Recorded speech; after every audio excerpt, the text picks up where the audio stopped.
everyone. We just love the comics here at Words, Images, and Worlds. Comic strips, comic books, graphic novels, all the things.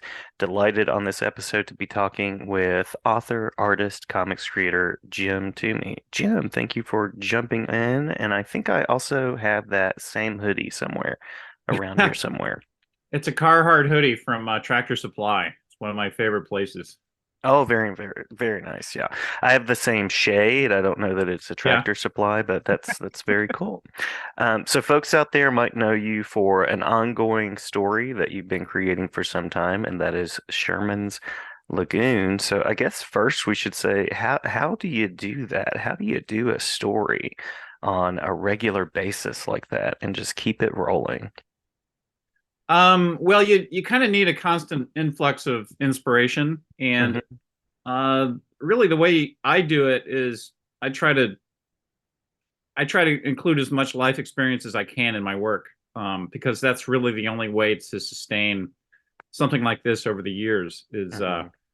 You can't really just channel some of your extraordinary experiences. You really have to channel everyday experiences, and that's really what readers relate to anyway. They'll relate more to a bad haircut than climbing Mount Everest. So, some of these just ordinary life experiences that happen every day get channeled into the comic strip, and that's really how I keep it going. Yeah, yeah, absolutely. A great, great example there with Everest and the haircut. Absolutely, absolutely. Yeah. So, how did you decide that comics were the space that you wanted to create in?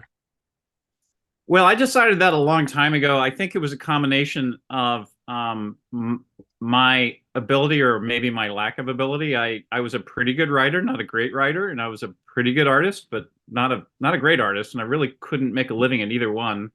I enjoyed the sort of the hybrid approach to it, telling stories with drawings. Hmm. I actually started in political cartooning with my college paper, and then I jumped over to a small town paper when I graduated. And that was kind of fulfilling. But I honestly didn't feel qualified. I was pretty young, and I didn't feel qualified to be commenting on a lot of the community's major issues with my single political cartoon. Hmm. It's the loudest voice on the editorial page, or at least it used to be. If you open a newspaper editorial page, most eyes go straight to the cartoon and want to read it, and sometimes I feel strongly about that issue, and sometimes I don't. I had to draw one every day. So after a while, I kind of got tired of that, and I figured really the only way to make an honest living in cartooning is to get into a comic strip, a syndicated comic strip. So I Hmm. started that, and then kind of the rest is history, I guess, as the cliche goes. Yeah, yeah. Well, it's been a creative history, and what do you hope that readers, when they're enjoying the comic strip, what do you hope they take away with them? Well, my primary mission is to give them a little bit of a chuckle. I mean, that's Hmm. really the reason people go to the comics pages. That's the reason it's called the comics pages. They're not expecting a profound statement. They're not necessarily expecting politics or even current events. Hmm. A lot of us really go to the comics pages to just to kind of escape from that and to get a little chuckle. So that's my main purpose. Um, I think I have some other layers to it that I don't always put in the comics, in my particular comics, but that I hope that I strive to every now and then, because it is a cartoon set underwater. I try to include some ocean facts in the comic strip. So I guess one of the other things I hope people eventually take away from it, if they read it long enough, is a little bit better knowledge of the ocean, the animals that live there. Hmm. Nice, nice. Yeah. Well, and I also love the idea of escaping, maybe learning a little something, and getting some joy in your life every day. That's a wonderful mission. Yeah, I like that. I mean, it's eh, my job. I'm pretty disconnected to the actual enjoyment part of it. I hope that I'm making people smile all over the world, but I rarely see that. So for me, it's kind of fun to get out and talk to people who actually read the comic either in the newspaper or in a book and get their opinion of it. Yeah, yeah. I love the use of kind of like animals in a different world to really be similar to our world.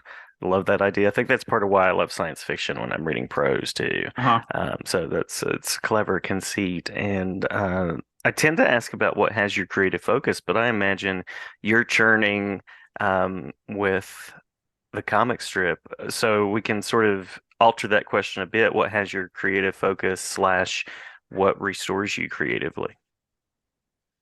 Um, well, again, it's life experiences, most of it. I think, when I speak to young artists, especially young humorists and cartoonists, I tell them that, spending all day in the studio is not the best thing for your art, Hmm. especially if you're in the business of making people laugh. You really need to get out of the studio and live life. Um, so whatever my sort of focus of the day is really depends on what I'm going through personally. Um, lately, we have uh, uh, we have just graduated both our children into college, so we're empty nesters, my wife and I. So I'm doing a little bit of that humor in Hmm. with Sherman and Megan. Um, I've left their child in the picture, but I've kind of derived a lot of humor out of just more of our interaction, my wife and I. And that Sherman, Megan, and then their child Herman, that sort of family, that family humor comes directly from my family humor. So that changes from time to time. Um, Other current things, I mean, I lately worked on. Sometimes I work with nonprofits to work on current issues. So, Hmm. for example, back in November, I worked with Pew Environment Group to help get the word out about krill in the Southern Ocean. And when we think of conservation issues, we think of the big charismatic animals like whales and seals and Hmm. things like that. But we really have to think of those things as a broader ecosystem where even the little uncharismatic critters are important. So for me, it was difficult to create a comic series about this animal that sort of looks like a shrimp, but it's the size of a grain of rice. But so I did that, and I did that for a couple of weeks, and it was concurrent with an important international meeting uh, in the Antarctic, or about the Antarctic. I think it was not sure. I think it was in South America somewhere. Anyway, so sometimes these current events come and go, and Hmm. I'll devote the comic strip to things like that. Nice, nice. Yeah, and I love that focus as well, and using your voice in any way that you can, as well as just the power of humor. Humor is a powerful, powerful connector for people. So I appreciate a lot about that as well. Yeah, it's a sweetener. It's a way to get people to read your work. It's a reward that uh, people get when they read a comic strip or a humorous article or even a video on YouTube or whatever. Having that laugh, and I've learned that also through public speaking, that if you throw some laughs into it, Hmm. people sit Hmm. up and pay attention, because it's they don't necessarily want all doom and gloom when you're talking about the environment or other current events. Putting that kind of levity into it is important as well. Absolutely, absolutely. I think I only have one more official question on my list, and then we can hit anything that we might have missed, and that is, where can people go to learn more, to see the comic, and to find out about your work?